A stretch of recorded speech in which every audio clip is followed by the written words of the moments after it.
Good afternoon and welcome to the World News reaching you from Ombudsman Radio. My name is Umar.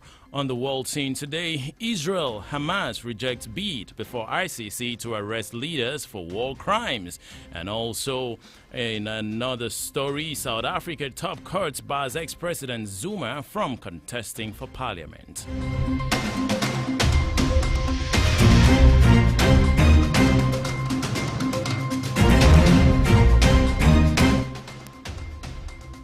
Once again, good afternoon and welcome to the World News. I am Umar. Israel and Hamas have been engaged in heavy fighting in the Gaza Strip. On Monday, both angrily rejected moves to arrest their leaders for war crimes made before an international court. The International Criminal Court's prosecutor, Karim Khan, said he had applied for arrest warrants for top Israeli and Hamas leaders over the conflict. Israel slammed the decision demanding the arrest of Prime Minister Benjamin Netanyahu and Defense Minister Yoav Gallant, referring to it as a historical disgrace, while the Palestinian militant group Hamas said it strongly condemns the move. Israel's top ally, the United States, joined the condemnation, while France said it supported the court's independence and its fight against impunity. Netanyahu said he rejected with disgust the Hague's prosecutors' comparison between democratic Israel and Hamas and mass murderers of Hamas. The caskets of Iran's president and fellow passengers who died on the crashed helicopter are now being transferred from the northwestern city of Tabriz to the northern city of Qum, which is considered the second most sacred city in Iran after Mashhad. Another procession is planned to begin at 16:30 local time, that is 13 hours GMT, crossing the holy sites of Jamkaran Mosque and Fatima Mosameh Shrine. Outside of its religious significance, the city is also where the late Iranian leader studied at the Islamic Seminary of Qum, where he learned the Islamic jurisprudence. Iranian state media reporting that the bodies will be carried around the shrine. The bodies will be taken to the capital, Tehran, where there is a ceremony planned at 20 hours Iranian time today at the Grand Mosalla Mosque of Tehran.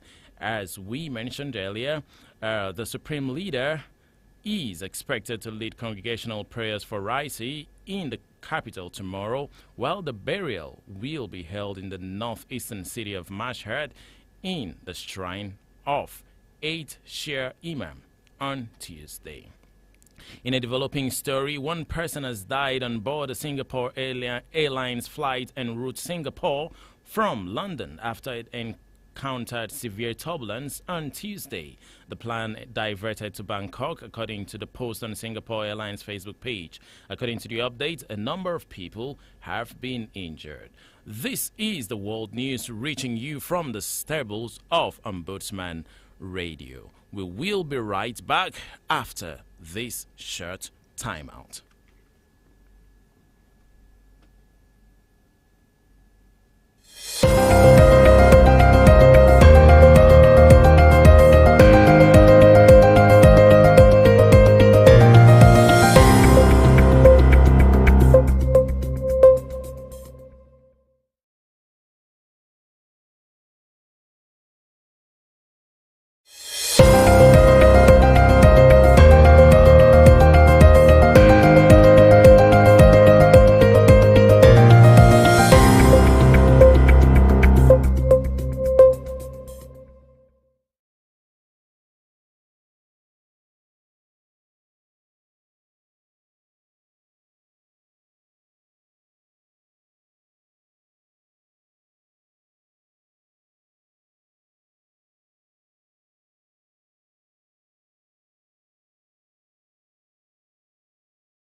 Core mandates.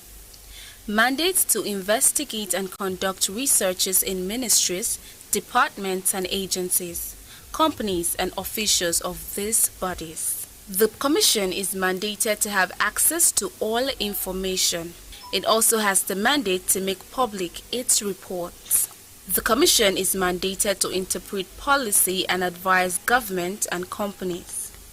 It also has the mandate to investigate administrative procedures of any court of law in Nigeria. You're welcome back. Don't forget you can follow Ombudsman Radio on Instagram at Ombudsman Radio Nigeria. On Facebook also at Ombudsman Radio Nigeria. YouTube, you can watch us live at also Ombudsman Radio Nigeria. On X, you can follow us on Public Complaints Commission, bracket Ombudsman Radio Nigeria. And also you can drop your comments on all these social media platforms and also on WhatsApp at +234 7073 374504.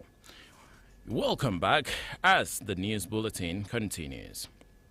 South Africa's Apex Court has ruled that former President Jacob Zuma is not eligible to run for parliament in next week's critical general election. The unanimous ruling capped months-long speculation and legal wrangling on whether the former leader of the ruling African National Congress, ANC, turned thorns in its side and public face of a rival party would be able to stand for the country's top legislative body. Zuma was forced to resign as president in 2018 after a series of corruption scandals and internal infighting within the ANC. He was found guilty of contempt of court by the same constitutional court for his refusal to testify to an anti-corruption commission.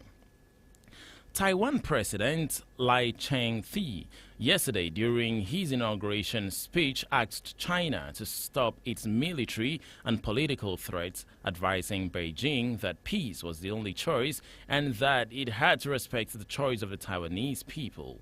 In a swift response, China responded by saying Lai had sent dangerous signals that sought to undermine peace and stability across the Taiwan Strait. Lai, addressing the crowd outside the Japanese colonial-era presidential office in central Taipei, repeated a call for talks with China, which views the proudly democratic island as its own territory and has never renounced the use of force to bring it under Beijing's control.